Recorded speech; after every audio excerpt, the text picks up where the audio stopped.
Buenas noches, apreciado tutor y compañeros. Mi nombre es Paula Andrea López Ceballos. Soy licenciada en Educación con énfasis en Ciencias Sociales y especialista en Administración de la Informática Educativa. En la actualidad laboro en una empresa de educación superior como asistente administrativo y como docente de horas cátedras en la Academia Politécnica Interactiva API, en las asignaturas de Ética Profesional, Epistemología e Informática.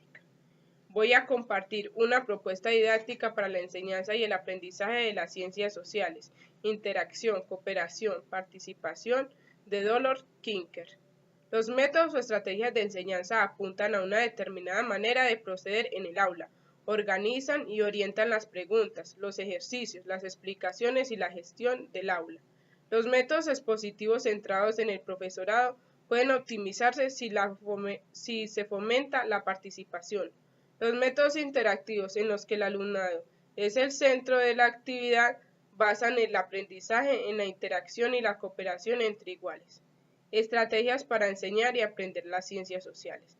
Las estrategias de enseñanza que son una explicación del docente o la resolución de un caso por el alumnado. Son dos ejemplos de los métodos que utilizamos para enseñanza de las ciencias sociales. Por método o estrategia entendemos el camino escogido para llegar a una meta propuesta. Esta meta puede ser el aprendizaje de conceptos y procedimientos, de interacciones sobre cuestiones históricas y geográficas, el desarrollo de capacidades intelectuales propias del pensamiento social o habilidades comunicativas y sociales, y también la adquisición de valores de acuerdo a actitudes o hábitos. De hecho, los métodos apuntan a una determinada manera de proceder en el aula, es decir, organizan y orientan las preguntas, los ejercicios, las explicaciones, la gestión social del aula o las actividades de evaluación que se realizan de acuerdo con un orden orientando a conseguir los fines propuestos. Consiste en identificar quién está en el centro de la actividad. Si es el profesorado, entonces predominan los métodos expositivos. Si es el alumnado y se propicia la interacción entre iguales, la cooperación domina los métodos interactivos. Si el estudiante aprende individualmente mediante materiales de autoaprendizaje, ahora tan abundantes, gracias a la telemática, estamos hablando de un método individual. La interacción se da entonces con los materiales, tanto los contenidos como las guías que conducen al proceso, evidentemente entre tres modalidades metodológicas. Existe permeabilidad, aunque la orientación y la manera de proceder sean diferentes en cada caso.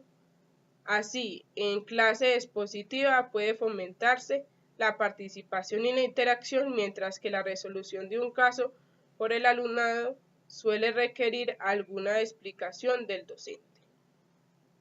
¿De qué depende que se utilice algunas estrategias de enseñanza y el aprendizaje? Básicamente, las decisiones sobre los métodos a utilizar en el aula son fruto de la conjunción de varios factores de las concepciones del docente sobre el aprendizaje y su cultura profesional, de sus concepciones sobre las ciencias sociales y de las finalidades educativas que pretenden. Además, también ayuda a los métodos propios de las disciplinas sociales y algunas consideraciones más contextualizadas. Asimismo, según cómo se procede en el aula, se favorece que el alumnado desarrolle unas estrategias de aprendizaje u otras.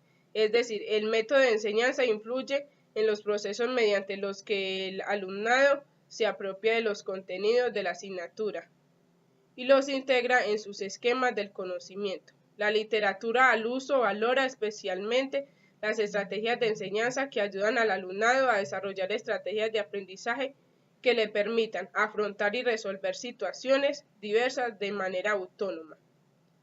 Se trata no solo de aprender conocimientos sobre geografía e historia, sino también saber cómo utilizarlos para resolver problemas, explicar fenómenos o plantear nuevas cuestiones.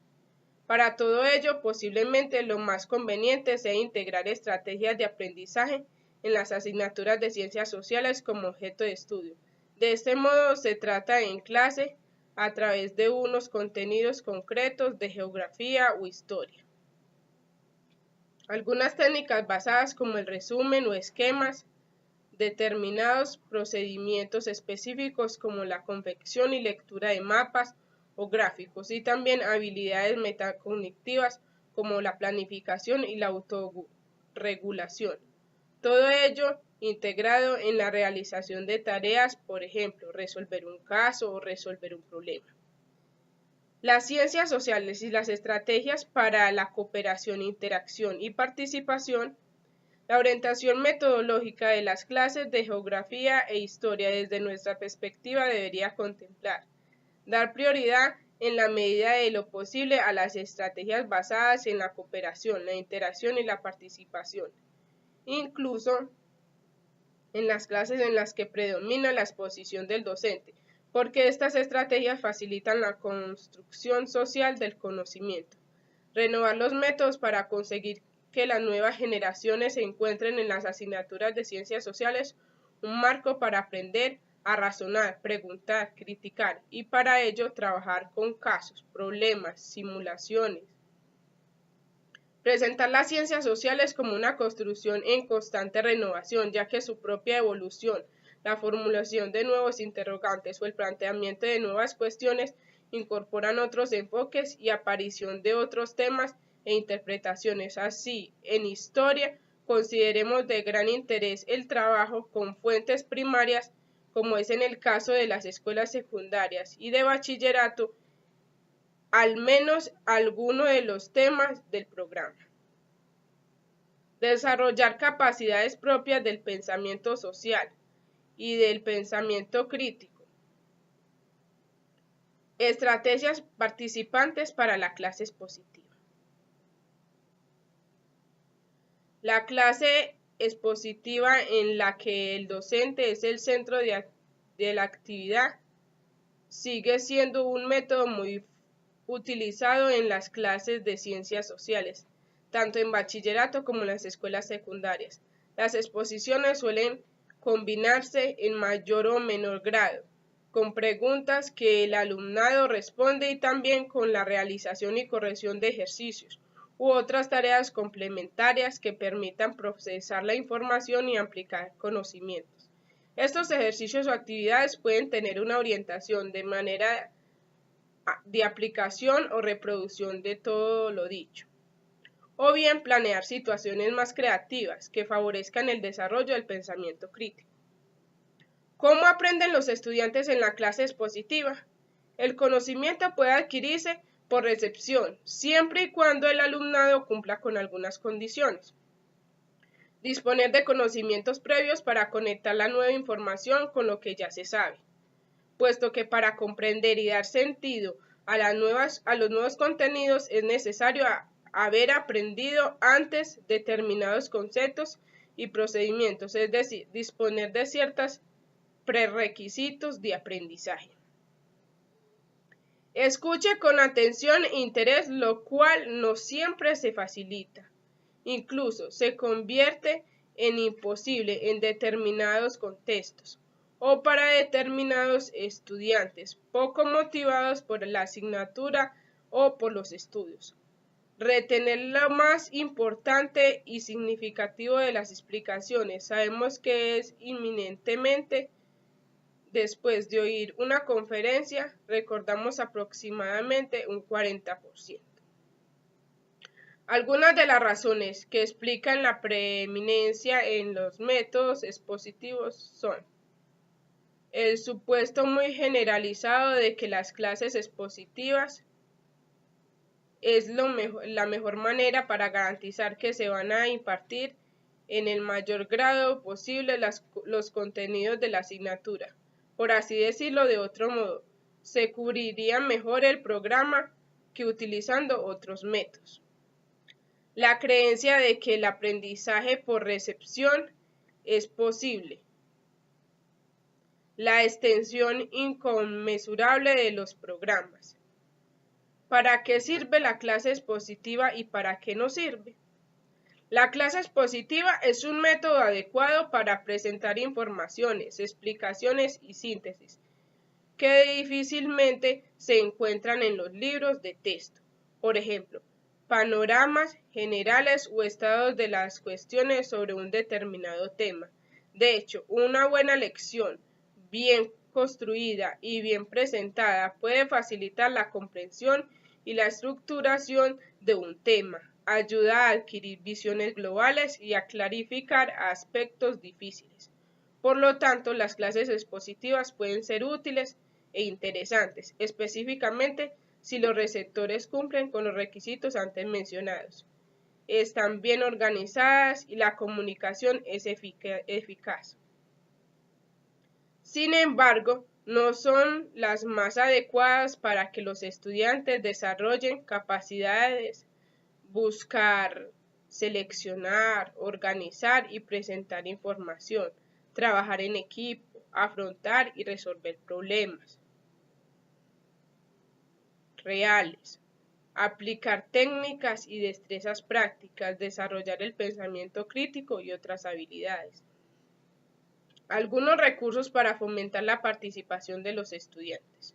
Una de las maneras de animar la clase y mantener viva la atención es hacer intervenir al alumnado. En el contexto de una clase expositiva, nos conviene el uso de recursos de poca complejidad, poco coste de preparación y de gestión, y una organización del alumnado en parejas o grupos efímeros. Basa más en la cercanía de los participantes que en otros criterios. Veamos algunas propuestas. Comenzar la clase con una pregunta, promover el diálogo y comentar las respuestas. Una teoría algo más sofisticada consiste en promover una cuestión sobre lo que se quiere conocer, lo que sabe o piensa el alumnado, y formar grupos de 3 o 4 alumnos para hacer una pequeña exposición. El rol del docente. El docente cumple con una tarea importante debido a que en gran medida debe, de acuerdo a la selección de estrategias didácticas que éste elija, depende el logro que orienta el mejoramiento de las competencias en los educandos. Es necesario que se apropie de las prácticas de aula efectivas, haciendo uso de las nuevas tecnologías que tiene a su disposición para que el estudiante tenga la posibilidad de acercarse al conocimiento por medio de los medios de comunicación y de las TIC, que son las que permiten una mayor interacción de consulta de conocimientos que se buscan lograr, motivados por el interés de conocer más sobre la historia y la geografía. Es necesario aclarar que para la enseñanza de las ciencias sociales se deben utilizar varios métodos que permitan que el docente lleve a cabo el desarrollo de aprendizajes significativos. Todo esto se puede lograr con la planificación de estrategias acordes al tema que se quiere trabajar. Para ello se hace necesario revisar la temática para confeccionar el método, la cual permita contextualizar los aprendizajes para propiciar espacios de participación, diálogo, debate, de acuerdo a necesidades y estrategias de aprendizaje que busque abordar. Aportes a la estrategia para la enseñanza de las ciencias sociales. Considero que no existe un método único dentro del desarrollo de las estrategias de la clase que permitan la interacción, participación y autonomía de los estudiantes en la construcción y adquisición de nuevos conocimientos, debido a que se requiere de diversas didácticas que contribuyan en la búsqueda y solución a las experiencias, expectativas, intereses y motivaciones de actores en el proceso de formación educativa. Muchas gracias y feliz noche.